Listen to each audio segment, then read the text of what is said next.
Lawa at Binhi, ito ay project ng DSWD.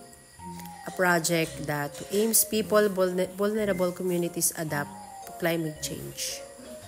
So ito nga pala yung Lawa at Binhi dito sa Barangay Maigang, General Nakar, Quezon. So sana ito'y manalo. Lawa means a local adoption of water access. So ito siya. Ito yung lugar dito sa Maigang na ngayon ko lang siya narating. Tingnan nyo naman, ang ganda ng venue dito at sabi ko ay pwede na rin dito pagdausan ng mga events and anything. Ang ganda ng view. Tapos ito po yung pagpasok mo pa lang dito sa entrance ng kanilang Lawa at Binhi ay talaga namang very beautiful. Sabi ko ay parang ito ay mga floating na rin diyan sa may parting Gumian. So, you know what the meaning of Lawa at Binhi? Ito naman po yung meaning ng Binhi, a breaking insufficient true nutrients harvest for improved fish.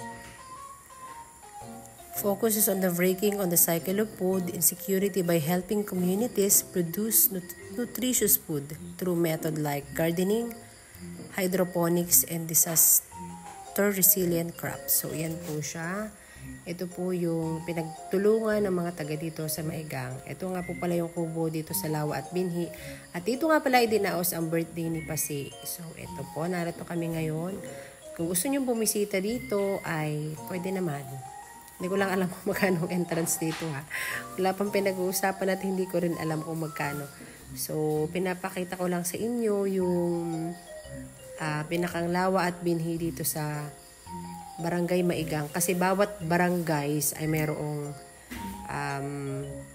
mga taniman na kagaya nito na magkakalaban sila. May mga pinipresenta ang bawat barangay. So, dito sa Maigang, ito yung pinagmamalaki namin na Lawa at Binhi dito. So, ang mga kasali dito ay yung mga in-laws ko. At ito yung kanilang napagtulong-tulungan na gawin dito sa Barangay Maigang. So, gusto nyo pong pumunta rito at bumisita, abay tara, gora lang dito. Hanapin nyo lang si Hasmin Pano and Arnel Pano at ito po yung Lawa at Binhi nila dito sa Maigang. So, yun lang. Just wanna share to you. Thanks for watching. Babushki!